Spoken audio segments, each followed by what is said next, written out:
Breaking news. రాజధాని అమరావతిపై అటు YCP ఇటు కూటమి ప్రభుత్వం మధ్య మాటల తోటాలు పేలుతున్నాయి. వైసీపీ సీనియర్ నేత సజ్జల రామకృష్ణారెడ్డి అమరావతిపై సంచలన వ్యాఖ్యలు చేశారు. అమరావతి అనేది అసలు రాజధాని కాదు అని, అది కేవలం ఒక రియల్ ఎస్టేట్ ప్రాజెక్ట్ అంటూ కొట్టిపారేశారు.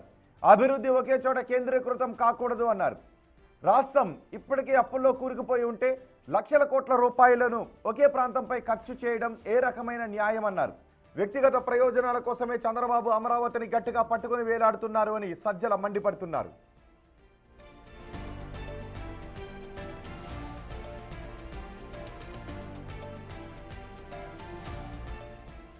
మరోవైపు సజ్జల వ్యాఖ్యలపై కేంద్ర మంత్రి రామ్మోహన్ నాయుడు అంతే ధీటుగా స్పందించారు. అమరావతిపై విషం చిమ్మడం మానుకోవాలన్నారు. అమరావతి అంటే కేవలం నగరం కాదని, అది 5 కోట్ల మంది ఆంధ్రుల ఆత్మగౌరవం అన్నారు.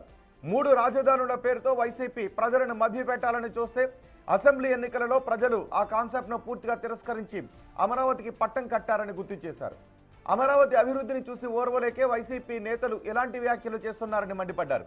అమరావతి నిర్మాణానికి కేంద్ర ప్రభుత్వం పూర్తి స్థాయిలో కట్టుబడి ఉంది అన్నారు కేంద్ర మంత్రి రామ్మోహన్ నాయుడు.